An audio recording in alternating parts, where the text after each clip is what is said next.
Good morning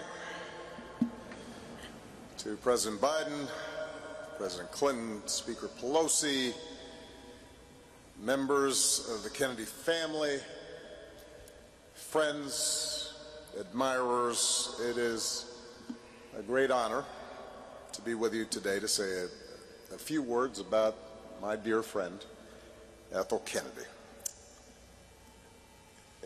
Most Americans got to know Ethel as a wife, a mother, a grandmother, a great-grandmother. You can hear some of those great-grandchildren hollering as we speak.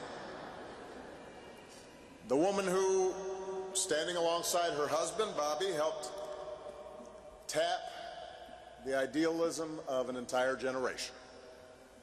The matriarch who instilled a commitment to justice in her children and grandchildren and great-grandchildren and helped raise a legion of change makers and public servants.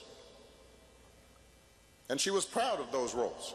She loved family, just as she loved friendship. But as anyone who ever met Ethel knows, she was a lot more than that. She was a big dose in a small package. While Bobby was shy and serious, apparently, Ethel was not. She was a spitfire from a young age. Some of you have heard the stories. The school yearbook describing her as, quote, alive with mischief. In college, demerits for a long list of infractions, including chewing gum and, quote, disorder in the tea room. I can only imagine what that was like. And that irrepressible spirit did not end once she left school, or after she was married, or had children, or became a grandmother. There's the famous party where she pushed Arthur Schlesinger Jr. and several cabinet members into the pool fully clothed. The touch football game where she bit the writer George Plimpton on the ankle. And of course, the rotating cast of family pets, dogs, horses, chickens, cats, goats, turtles, reputedly a hawk, an armadillo, and a seal. Not sure where they kept the seal.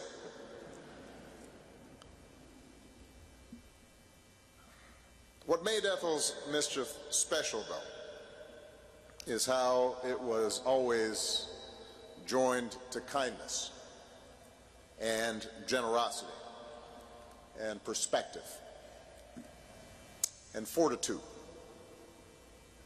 in the same way that her joy, her zest for life, her love for people, helped feed in her a righteous anger towards the many injustices in our world.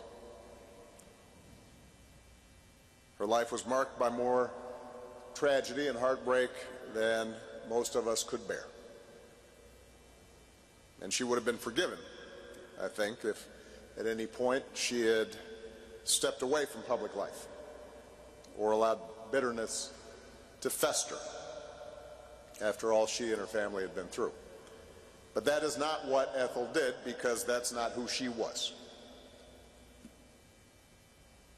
We all know the story of how, on the train carrying her husband's body from New York to his final resting place in Arlington, she famously walked up and down the aisles trying to cheer up every friend and colleague and reporter on board.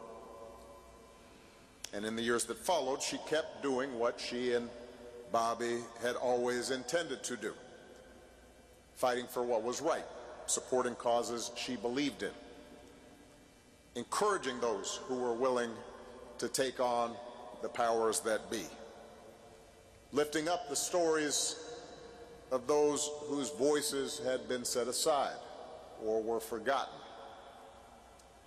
and making sure that her children and grandchildren and great-grandchildren felt a responsibility to do the same. She became a passionate advocate for everything, from juvenile justice to civil rights to environmental protection.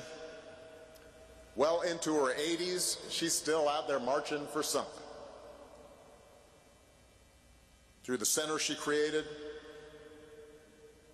in Bobby's name, she celebrated activists and journalists and educated people about threats to human liberty.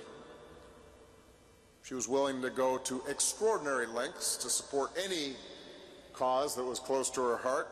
I remember seeing a video of Ethel pour a bucket of ice water over her head to help raise money for ALS research. I remember this because she then tried to talk me into doing the same. I wrote a check instead.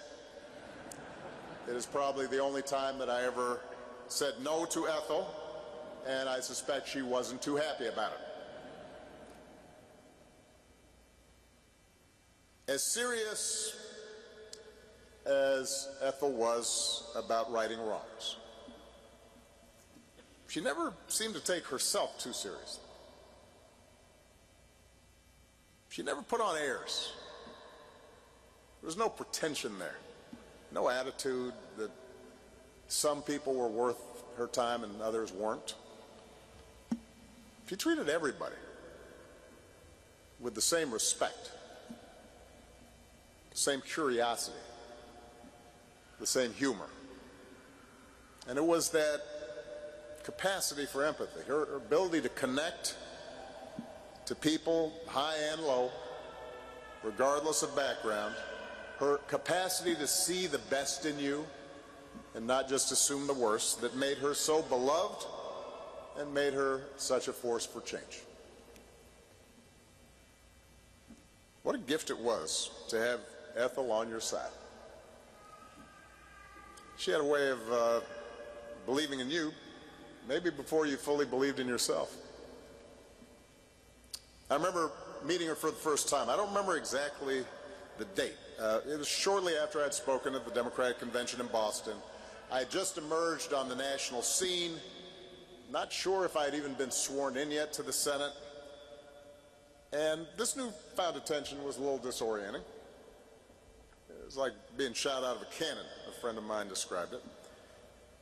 Anyway, I'm at some function, and suddenly this small woman with this huge smile and these twinkling eyes marches right up to me and grabs me by both hands and looks up at me, and I realize it's Ethel Kennedy, which of course is even more disorienting. And she looks up and she says, "Oh, I like you. You're going places." And I stammered something to the effect of, "Oh, Miss Kennedy, you're so kind. It's an honor to meet you." And she just cut me off like she'd do sometimes. Oh, stop it," she said. You know you're going places. Just make sure to enjoy the ride." You see, Ethel didn't have much patience for navel-gazing or overwrought sentiment, because she was too busy enjoying life and getting stuff done. In fact, if she were here today, I'd imagine her leaning over and whispering to someone that it is time for me to wrap up. So let me end with this. We live at a time of such rancor and division and suspicion and loneliness. And we isolate ourselves with gadgets and diversions, and we're encouraged to chase after things that don't last, and we have trouble distinguishing what is true from what is false, and we succumb to those voices that find it profitable to stoke anger and grievance. And even in resisting such voices, we so often find ourselves succumbing to cynicism or despair. What better time then to remember the life that Ethel Kennedy lived? A woman who understood that our salvation comes from turning towards each other, not turning away. Someone who reminds us by her example that life goes on no matter how deep the grief, that there is joy and purpose to be found, no matter what hand we've been dealt. That each of us has the power, if we so choose, to make our world a little better and to make somebody else's life a little better. And that we can have some fun and make some mischief in the process. What a gift. I sure did love Ethel Kennedy. I miss her. I miss her smile, I miss her warmth, I miss her generosity, and I miss her grace. May God bless her, and may she rest in eternal peace.